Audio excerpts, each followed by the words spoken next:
부와 권력과 야망으로 건설된 제국. 이들 개척자들이 세운 제국은 이후 600년간 지중해를 지배합니다. 이들이 이룩한 고대 사회의 최고의 기술력은 인근 지역뿐 아니라 지구 저편의 세상에까지 큰 영향을 미칩니다. 그 중에서도 수백 척의 전함을 정박할 수 있는 거대한 항구, 그리고 고대 세계 최강의 전함이 대표적이죠. These ships are coming out fast. People see them coming. Carthage is here. 하지만 이들의 운명은 먹구름이 드리워집니다. 카르타고와 맞서야 했던 유일한 적은 역사상 최강의 제국 로마였습니다. The Romans saw Carthage as a spear pointed at the very heart of Rome. 오직 하나의 승자만이 세상의 주인이 될 수 있고 패자는 사라질 수밖에 없었습니다.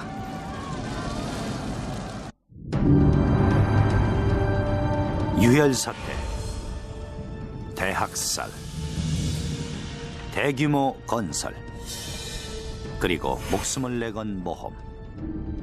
고대 세계 최고 두 강대국의 충돌이 역사를 장식합니다. 로마, 그리고 카르타고. 한쪽이 죽어야 끝나는 싸움. 그 결과는 서양의 역사를 뒤바꿔 놓습니다. 이것은 튀니지입니다. 안녕하세요, 피터 웰러입니다. 어렸을 때 카르타고에 대해서 들어봤지만은 그게 어디에 있던 고대 국가인지는 잘 몰랐죠. 한니발 장군이 코끼리 부대를 이끌고 알프스를 넘어 로마를 침공한 이야기도 유명하고, 카르타고를 뜻하는 라틴어를 본떠 지어진 포에니 전쟁에 대해서도 들은 적이 있죠. 하지만 정작 카르타고가 어디 있는지는 몰랐는데 바로 이곳 튀니지의 북쪽 끝에 있는 인구 200만 명의 수도 튀니스가 바로 그곳이었네요. 기원전 4세기 강력한 제국 카르타고는 최강의 해군력으로 지중해를 장악하고 있었죠. 전설에 의하면 카르타고는 티레라는 도시에서 발생했다고 합니다. 티레의 페니키아인들과 아름다운 공주 디도가 권력에 대한 욕망과 허영으로 피폐해진 도시를 떠나면서 이야기는 시작이 되죠. 디도는 티레의 왕 무토의 아름다운 공주였습니다. 그녀의 남편은 야심에 찬 페니키아인이었지만 공주의 오빠 피그말리온에 의해 살해되고 맙니다. 목숨이 위태로워진 디도는 티레를 떠나 지중해를 넘어 아프리카 북쪽 해안에 다다랐습니다.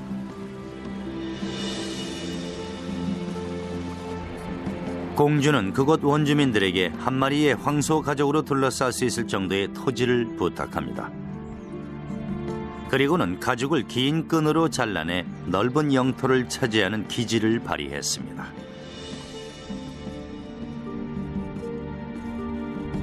그곳에 공주의 지휘로 새로운 도시 카트 하다스트가 건설됐습니다.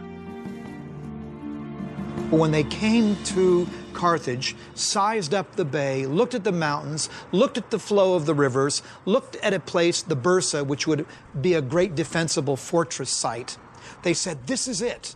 This is where we will build our city. 디도가 건설한 카르타고는 빠르게 성장했습니다.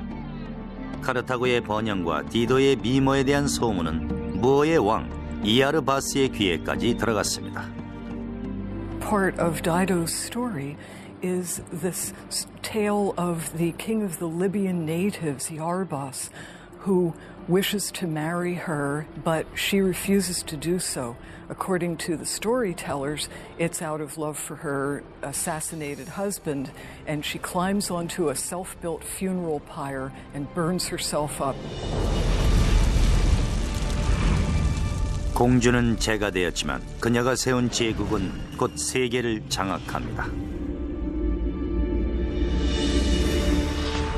주변의 견제 세력과 좁은 영토를 극복하기 위해 카르타고는 바다에 눈을 돌렸습니다. 그들은 신리를 추구하고 개방적이고 혁신적인 사고를 갖춘 개척자였죠.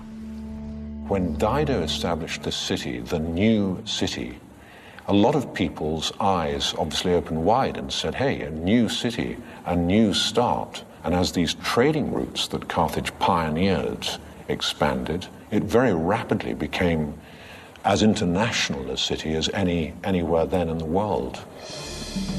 이후 200년 동안 카르타고는 지중해 최고 강국으로 발전하면서 코르시카, 이비사, 북아프리카 등의 식민지를 건설합니다. By around 700s, maybe 650 BC, Carthage is a force to be reckoned with. Everybody's heard of it. Nobody messes with it. It's a very important city. 기원전 7세기, 카르타고는 영토 전역에 무역 네트워크를 확장해 엄청난 부를 축적했습니다. 인구도 30만에 달해 세계에서 가장 큰 도시 중 하나로 부상했죠. To some extent, you could compare it to a Manhattan. This is a huge population living in a relatively small area. So this is an important commercial and cultural hub, not only for North Africa, but also for the entire Western Mediterranean world.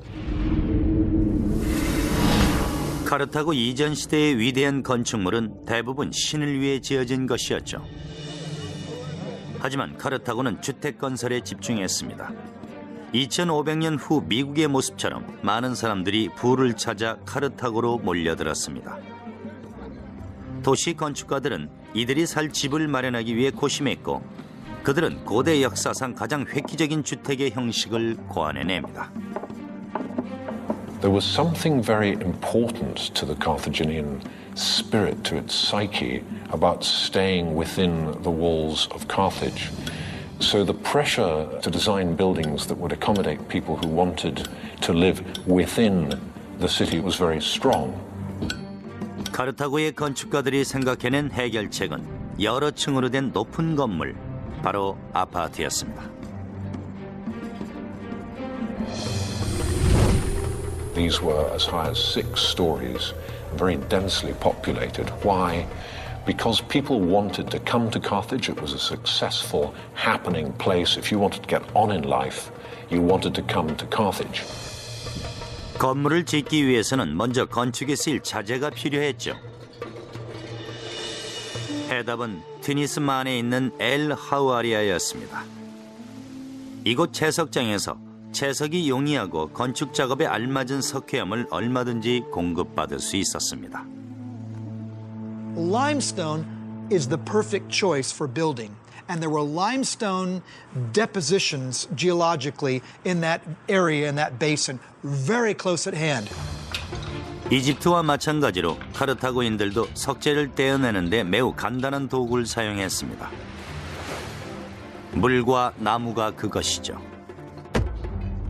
After they've chiseled a dotted line channel along the face of a rock, they take a wooden wedge, stick it in there, if it's deep enough, and then wet the wood. And what will happen naturally is the wood will expand with the water, and then it'll naturally crack the stone. 물에 부른 나무는 돌의 틈을 넓혀 완벽한 선으로 쪼개지게 만듭니다. 일꾼들은 쇠지뢰 등의 연장을 사용해 석재를 마저 떼어냅니다. 거대한 석재들을 채석해 도시로 옮긴 후 카르타고의 건축가들은 석판을 층층이 올려 고층의 아파트를 빠른 속도로 건설했습니다. It's very clear that by using stone in the first place, they weren't ready to pick up and go elsewhere. They were looking down the long term. 대도시가 유지되려면 무엇보다도 원활한 용수 공급이 필수적이죠. 카르타고도 마찬가지로 이런 형식의 수조를 만들었습니다. 계란 껍질과 채, 그리고 점토를 사용해 두 겹으로 만들어진 수조는 완벽한 방수가 가능했죠. 수조에 연결된 파이프를 통해서 각 가정으로 물이 공급됩니다. 카르타고의 욕실은 욕조와 세면대, 그리고 로마보다 앞서 샤워 시설까지 갖추었습니다. We have clear evidence way before the foundation of Carthage of domestic plumbing. But it is Carthage by 600 BC or thereabouts, and certainly Carthaginian town of Kerkuane by 450 BC, that we have the first evidence of a unified system of water usage and, critically, sewage. Any fool can put in a bathroom, but the question is what to do with the waste water. And at Kerkuane you see very clearly a unified single system that has piped water to the rooms that need it, the kitchen and the bathroom, but then piping the wastewater out to a common sewage system. This was evolutionary, yes, but it is also typically Carthaginian because it's also revolutionary. 기원전 6세기경 카르타고는 거대한 신전과 화려한 궁전, 그리고 고층의 주택들로 가득 찬 대규모 도시국가로 부상했습니다. 카르타고가 발전을 거듭하는 동안 그들의 동족은 최후를 맞이하고 있었습니다. 기원전 574년 페니키아의 대도시 티레가 바빌로니아의 손에 넘어가고 카르타고는 이제 혼자 남게 되었죠. 머지않아 카르타고는 흙먼지 날리는 북아프리카 해안을 떠나 해상 장악을 통해 영토를 넓혀 나갑니다.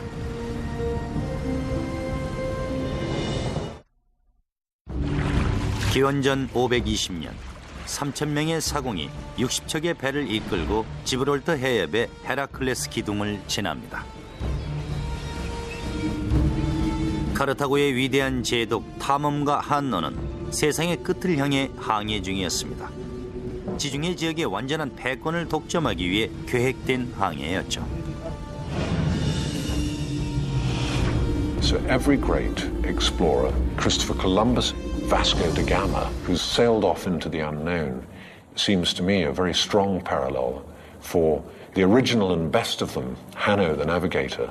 Hanno set sail to extend the boundaries of the Carthaginian network of colonies and exchange, not mere trading activities, but planting whole cities of new settlers to maintain control of land and access to its resources. 카르타고는 해상을 장악해 부와 권력을 축적했고 기원전 6세기경에는 코르시카, 사르디니아, 발레아레스 제도의 섬들을 지배했습니다.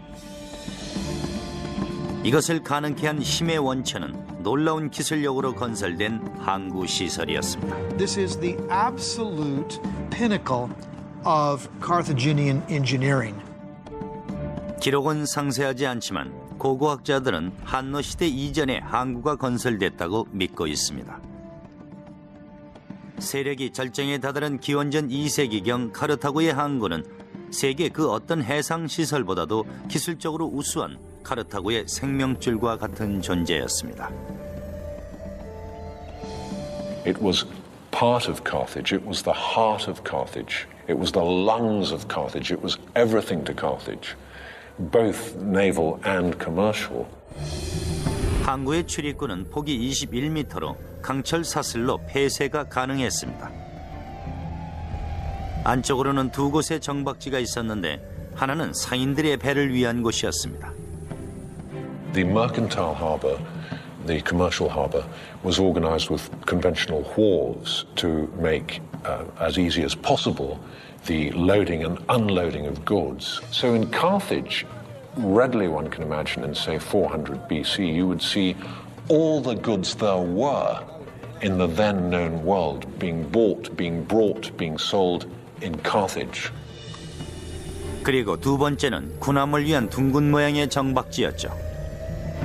먼저 30개의 정박시설이 대칭으로 설치되고 140개의 추가 시설이 둥근 항구의 둘레를 따라 건설돼 총 220척의 배를 수용할 수 있도록 했습니다.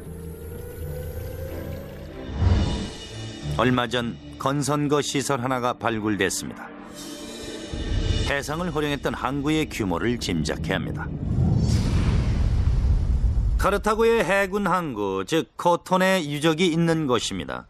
코톤은 항만의 바깥쪽이 아니라 육지를 깎아 안쪽에 설치된 내항이었죠. 지금은 휴양지로 변한 이곳이 과거 카르타고의 부와 권력의 원천이었다는 것이 믿어지지 않습니다.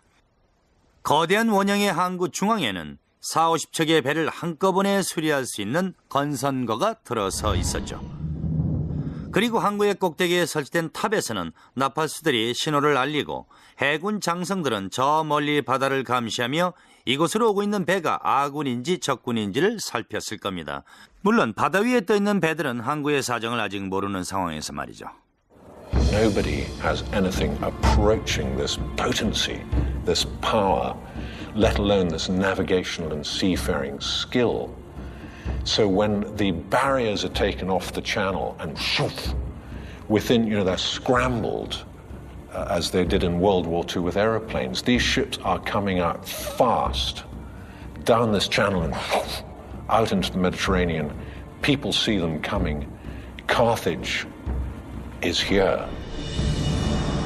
카르타고는 200년간 지중해 지역을 지배했습니다. 하지만 바다 건너 무서운 속도로 군사력을 키워가고 있는 경쟁자가 나타납니다. 바로 로마였죠. 이들 두 강대국은 머지않아 지중해의 보석 시칠리아에서 패권을 놓고 맞붙게 됩니다. Carthage was built to trade, and Sicily was critical to that trading. Why? Because it's right bang slap in the middle of the most important shipping lane in the world. Whoever controls Sicily controls these vital trade routes. The Romans saw the enormous riches that Carthage could command, and it started to just elbow into them. And the Carthaginians nudge back and say, hang on, we were there first. Please, as it were, get your tanks off my lawn. 시칠리아 섬에는 로마와 카르타고 사람들이 동시에 거주했습니다. 두 세력의 충돌은 세계 역사를 뒤흔들 세 차례의 전쟁으로 이어지죠. The Romans saw Carthage as a spear pointed at the very heart of Rome and at their own burgeoning trade empire. So, of course, they felt they had to eliminate it. 이들의 충돌은 포에니 전쟁으로 불리는데 포에니는 페니키아를 뜻하는 로마어입니다. 전쟁의 결과에 따라 역사가 뒤바뀔 수 있는 순간에 카르타고에선 역사상 가장 위대한 장군이 등장합니다.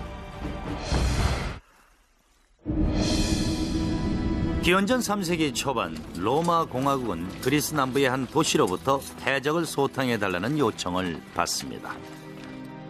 시칠리아의 두 도시를 손에 넣은 지 얼마 안 된 시점이었죠. 그중 하나인 메시나는 원래 카르타고와 손잡으려 했지만은 지리상 가깝고 세력 상승 중인 로마를 택했죠. 시라쿠사는 메시나와 로마를 상대로 싸우다가 결국 항복하고 로마에 귀속돼 로마는 몇십 년 만에 이탈리아 남부와 시칠리아 동부를 장악하게 됩니다. 카르타고는 이런 상황에 자극받았고 결국 포에니 전쟁이 시작이 됐죠.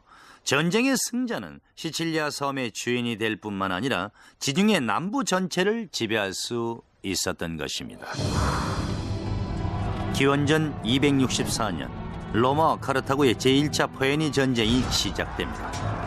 17년 후 전쟁은 아직도 승자를 결론짓지 못하고 있었습니다.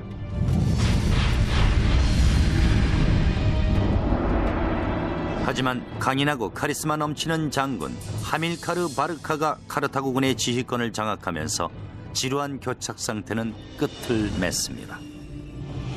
Hamilcar was the first great general of the Carthaginian Empire. He's the man with charisma. He's the man who knows how to get the job done, how to save their coals from the fire. 기원전 247년부터 242년까지 하밀카르 바르카는 무서운 기세로 단숨에 시칠리아를 휩쓸었죠.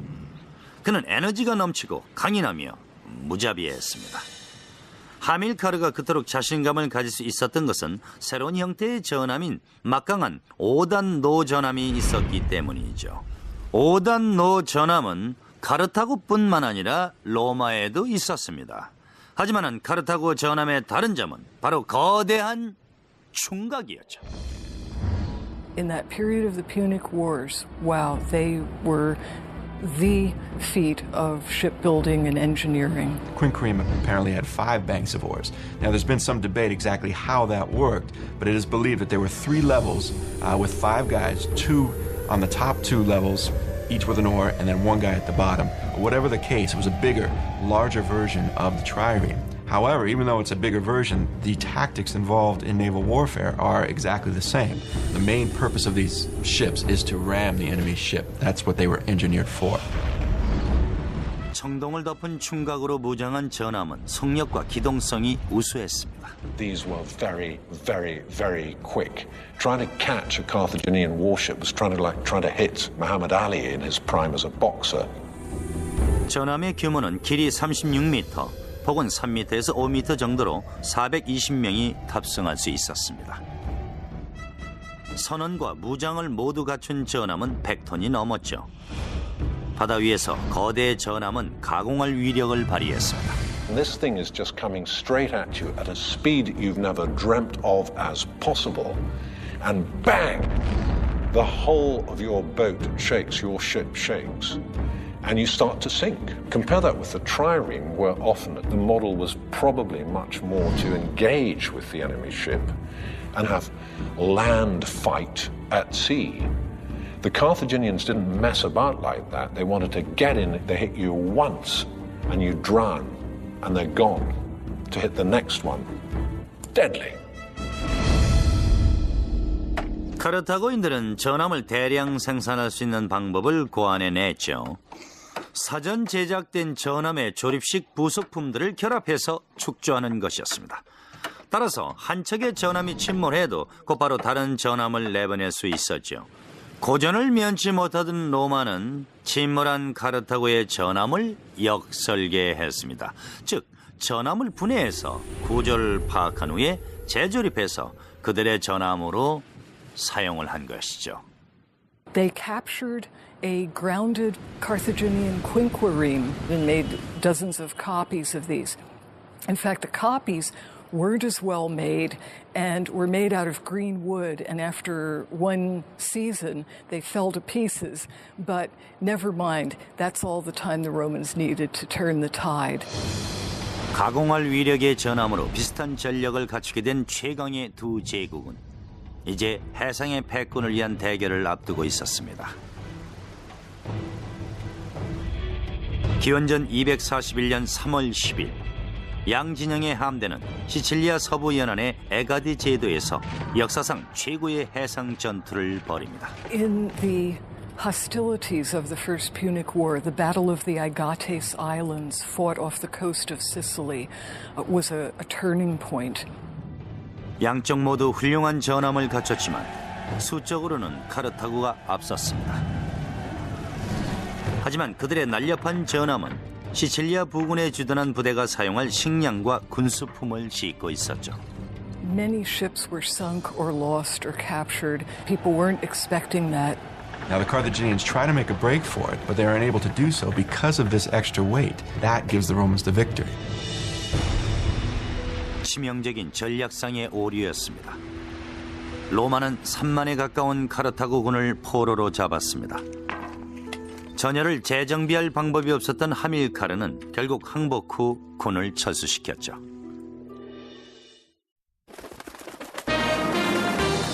당신이 찾는 행복의 파랑새는 뉴욕 생명 안에 있습니다. 162년 동안 지켜온 신뢰와 가치, 행복한 미래와 키스하세요. 뉴욕 생명.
이제 지중해의 패권은 명백하게 로마 쪽으로 넘어가고 있었습니다. 로마는 시칠리아 섬뿐만 아니라 카르타고가 점령했던 코르시카, 사르디니아, 시칠리아와 아프리카 사이의 섬들을 손에 넣었습니다. 카르타고의 재기를 막기 위해 로마는 엄청난 배상금을 요구합니다. 하지만 아직 포기할 생각이 없었던 카르타고는 서쪽의 스페인으로 눈을 돌렸습니다. The Carthaginians send Hamilcar Barca to Spain, so his goal in 237 is to conquer as much of Spain as possible. 9년여의 치열한 교전 끝에 하밀카르는 원주민 부족들의 항복을 받아냅니다. 이제 에브로 강의 남쪽 지역이 모두 카르타고 제국의 지배를 받게 되었죠. 하지만 하밀카르는 그 대가로 목숨을 내놓아야 했습니다. 기원전 228년 그는 원주민의 반란을 진압하던 중 전사합니다. Hamilcar's death in Spain was a great blow to Carthage, but it was by no means the end of Carthage. In fact, it opened the way for a whole new initiative. 하밀카르의 9살 난 아들은 아버지에게 스페인과의 전쟁을 구경하겠다고 졸랐다고 합니다. 아버지는 아들에게 로마를 영원히 증오하고 언젠가 그들을 무찌를 것을 약속받고 동행을 허락을 했다죠. 한니발의 복수는 바로 이 약속에서 비롯된 것입니다. 로마 공화국이 맞서게 될 가장 두려운 적 한니발은 이렇게 자라나고 있었던 것입니다. 기원전 211년 로마에는 두려운 기운이 감돌고 있습니다. 성벽 밖에는 로마가 그토록 두려워하고 증오하는 카르타고의 대장군 한니발이 공격을 준비하고 있었습니다. 영리하고 용맹하며 치밀한 장군 한니발은 로마 최대의 악몽이었죠. 마술이라도 쓴 듯이 한니발은 로마의 방어선을 뚫었습니다. 하지만 그것은 마술이 아니라 한니발의 천재적인 전략과 최강의 전력을 갖춘 부대 덕분이었습니다. There's no doubt in my mind that Hannibal wasn't one of the greatest generals in history. I think demonstrably he is the greatest general in history. 한니발의 힘은 아버지로부터 이어진 맹신적인 종교와도 같은 로마에 대한 증오에서 비롯됐죠. 기원전 221년 한니발은 26살에 카르타고군의 총사령관이 되면서 힘을 얻기 시작합니다. Hannibal was certainly Hamilcar's son. He was a crafty politician, a brilliant strategist and military man, but his real genius was in knowing when to use all of the great engineering developments that Carthage had at its disposal. 강철 같은 의지를 지닌 한니발은 세계의 전쟁 역사상 가장 무모한 공격을 감행합니다.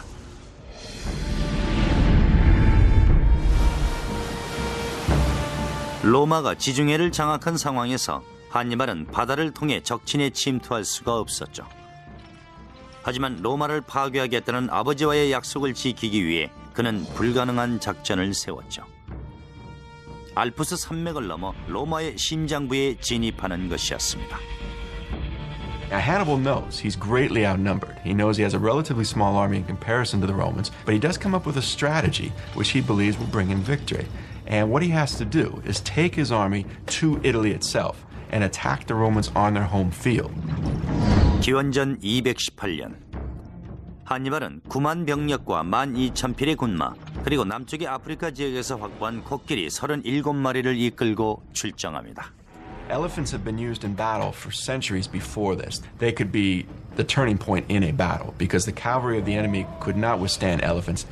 Therefore, Hannibal believes it's worth it to try to get these elephants to Italy. 그해 10월까지 약 1000km를 행군한 한니발의 부대는 첫 번째 난관인 프랑스의 론강에 다다랐습니다.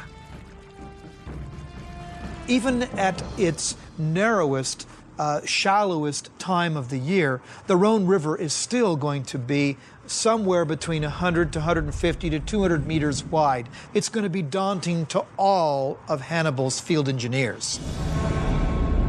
게다가 강 건너에선 대규모의 갈리아군이 기다리고 있었습니다.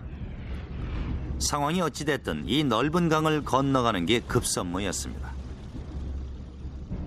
한니발의 건축가들은 자연 정복을 위해 고심했죠.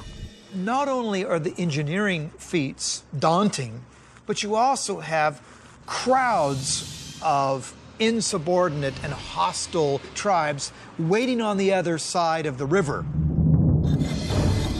카르타고의 기술자들이 생각해낸 해결책은 모든 군사들과 동물 그리고 군수품을 실어 나를 수 있는 역사상 최대 규모의 뗏목을 만드는 것이었습니다. These rafts were about 200 feet long and 50 feet wide.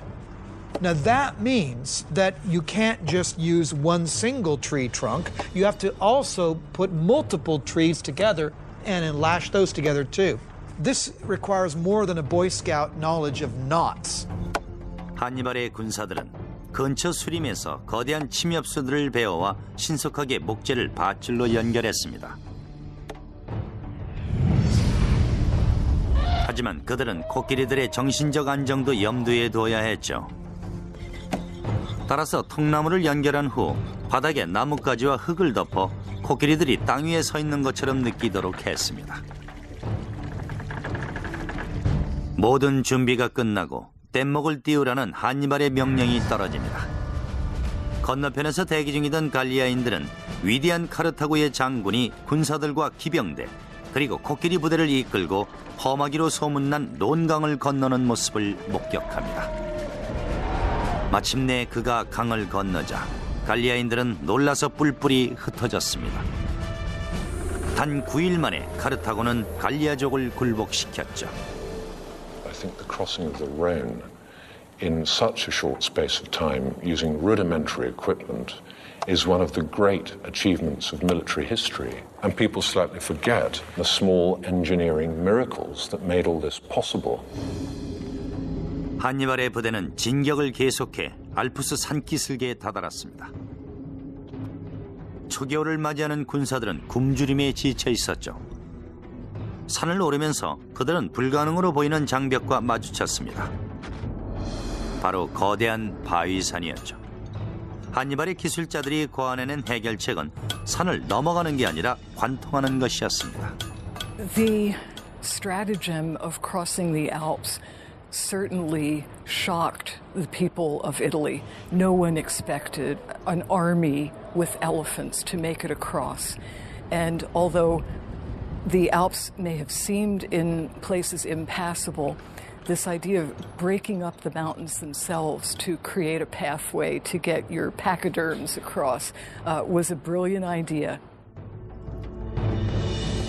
한니발은 어떻게 코끼리 부대와 군사들을 이끌고 거대한 바위산을 지날 수가 있었을까요? 로마의 역사가 리비우스에 따르면 그는 말 그대로 산을 움직이는 획기적인 전략을 세웠다고 합니다. 그들은 바위산에 커다란 균열을 만들고 주변에서 나무를 모았습니다. 바위산 둘레에 나무를 쌓고 바람이 불 때 나무를 태웠죠. 바위가 뜨겁게 달궈졌을 때 끓고 있는 식초를 부으면 틈새 안으로 스며들어가 바위를 녹이게 되고 기술자들은 강철 도구로 바위를 마저 떼어냈죠. 하지만 과연 한니발이 식초를 지니고 알프스에 갔을까요? 그렇다면 가능한 일이겠지만 사실이 아니라고 해도 그만큼 한니발의 천재성을 강조하고자 한 것이겠죠. 어쨌든 알프스 산맥을 힘겹게 넘은 그들이 이탈리아 북부의 평온을 보고 매우 기뻐했다는 사실만은 분명히 말할 수 있습니다. 기원전 216년 8월 2일 이탈리아 남부 칸나이 부근 한니발은 티렌티우스 바로가 이끄는 로마군과 두 제국의 운명을 가를 결정적인 전투를 앞두고 있었습니다. 새벽이 밝자 새로 고용한 용병들로 보강된 한니발의 5만 군사들은 바로가 이끄는 9만 로마군과 대치합니다. 바로는 대규모 병력으로 한니발의 중앙 진영을 무너뜨리겠다는 전략을 세웠죠. 하지만 그것은 치명적인 실수였습니다. 바로의 전략을 눈치챈 한니발은 기병대를 로마의 후방에 포진하도록 명령했습니다. Hannibal had certainly done his homework in studying the psychology of his opponents, and he was able to trick them into his center, and then his forces could engulf them. 완전히 포위된 로마군들은 서 있는 자리에서 무참히 살해됐습니다. 3,500명만이 목숨을 건졌고 10,000명은 포로로, 전사자는 7만에 달했습니다. At the Battle of Cannae, the single greatest defeat ever inflicted on a Roman army throughout its entire history. And of course we have to go to World War I to find a scale of slaughter as big. 빛나는 전략으로 전투를 승리로 이끌었지만 한니발은 여기에 안주할 수 없었습니다. 이후 13년간 전쟁은 계속됐고 로마와 인근의 도시들을 포위했지만 완전한 승리를 얻기에는 역부족이었습니다. 전투에서는 이길 수 있지만 로마 수도를 공격할 만한 무기가 충분치 않았기 때문이죠. 기원전 204년 방어에만 주력하던 로마는 카르타고의 공격을 개시합니다.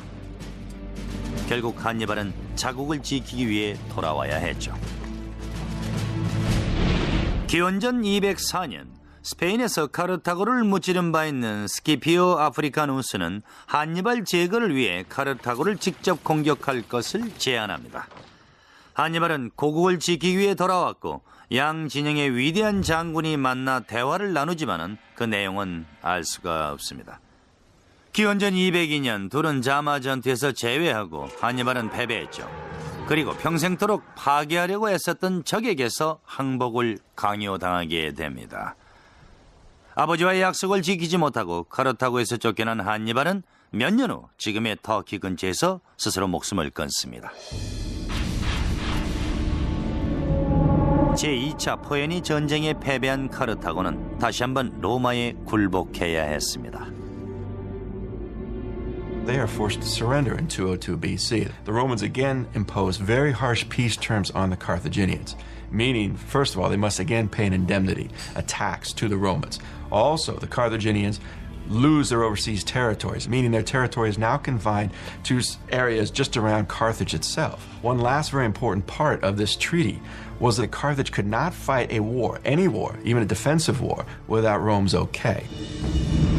군사력을 상실한 카르타고의 영토는 영토 확장의 야욕을 끝없이 불태우는 로마군의 손에 내맡겨졌습니다. 그들의 첫 번째 목적지는 카르타고의 거대한 수도였죠. 하지만 세계 최강의 요새가 그들의 행군을 가로막았습니다. 기원전 150년 로마의 웅변가이자 줄리어스 시저의 최대 정적을 증손자로 두게 될 마르쿠스 포르키우스 카토가 원로원에 들어섭니다. 지금 그의 마음속엔 오직 카르타고 생각뿐이었죠. Cato was only too well aware of the strategic position of Carthage.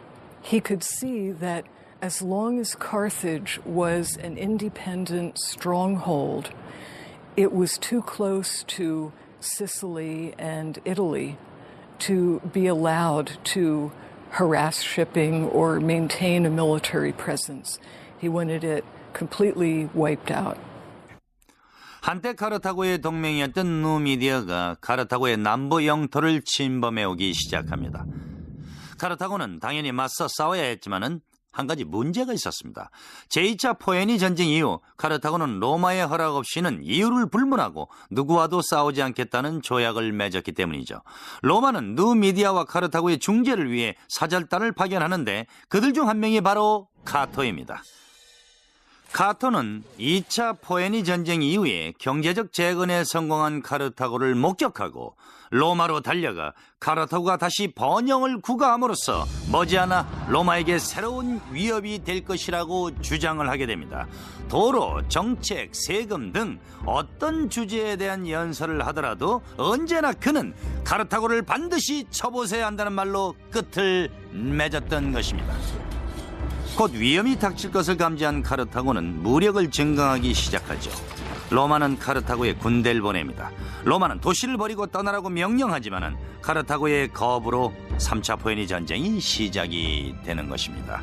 하지만 로마에게도 문제가 있었는데요. 그것은 역사상 최강의 방어력을 자랑하는 카르타고의 요새였던 것입니다.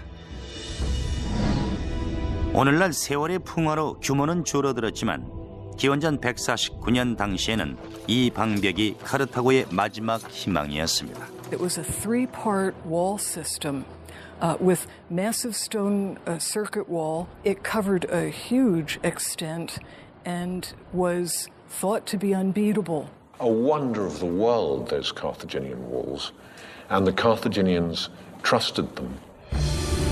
성벽은 세 겹의 벽으로 둘레가 37km에 달했습니다. 첫 번째는 흙을 압축해 쌓은 낮은 성벽을 뒤로 한 참호였습니다. 전방에 배치된 군사들이 공격을 피해 신속히 후퇴할 수 있도록 설계되었죠.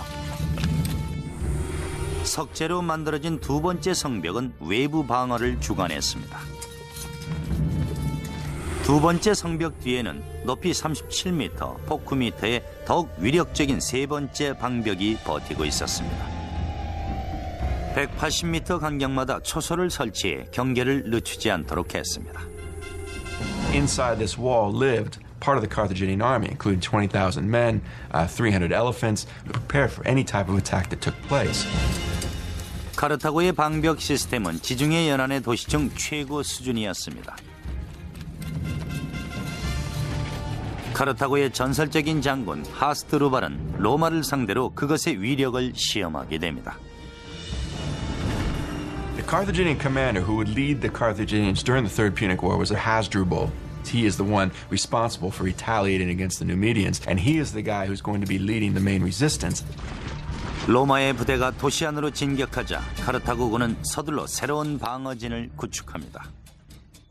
The women gave their hair up. They cut their hair so that they could make rope to fire the catapults. They emptied the prisons. The old men volunteered. People who hadn't been blacksmiths for 20 years said, I'll try again. And they rearmed themselves in an explosion of intent and determination that we really have to go to the siege by the Germans of Stalingrad to see again. 두 달간의 치열한 작업 끝에 그들은 6,000개의 방패, 18,000개의 검, 3만 개의 창, 120척의 전함, 그리고 6만 개의 쇠뇌를 확보했습니다. 카르타고의 증강된 무력에도 불구하고 병력은 로마에 크게 미치지 못했죠. 도시는 서서히 절망으로 치닫고 있었습니다. There was no area left alone without Rome or Roman allies, with none of the colonies in a position to stand up to Rome. Carthage was left on her own. 도시는 거대한 요새 안에서 몸을 웅크리고 거대한 성벽이 로마의 침공을 막아주기만을 바랬습니다. Carthage held off the Roman attack for 3 years. And even in the last days after the Romans broke through the walls, it took 7 days before they could get to the top of the citadel, of moving through town like a juggernaut. 로마의 포위망은 점차 카르타고의 목을 졸랐습니다. 비록 내륙에선 실패했지만 로마군은 바다를 통로로 이용해 방어벽을 올랐습니다. 도시 안에서는 거리마다 치열한 교전이 이어졌습니다. 카르타고의 궁수는 얼마 되지 않았지만 이들의 위력에 놀란 로마의 스키피오 아이밀리아누스는 도시 전체를 불태우라고 명령합니다. 수천 명의 카르타고인들은 산채로 불길에 휩싸였죠. It was a firestorm. It must have been hellish for the residents, people fleeing.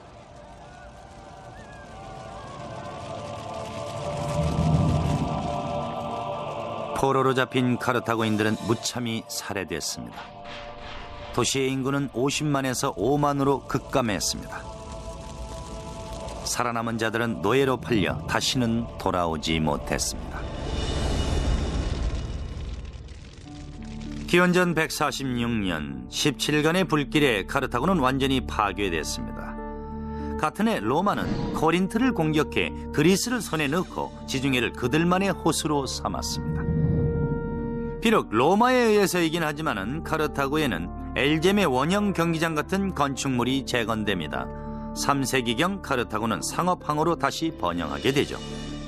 카르타고는 비록 로마에 의해서 무너졌지만은 디도 공주와 탐험가 한노, 하밀카르 그리고 한니발의 영혼들은 여전히 그들의 위대한 문명을 기억해달라고 우리에게 외치고 있습니다. 자세히 귀를 기울이면 카르타고의 폐허에서 그들의 목소리가 들려오는 것 같습니다. 지금까지 피터 웰러였습니다.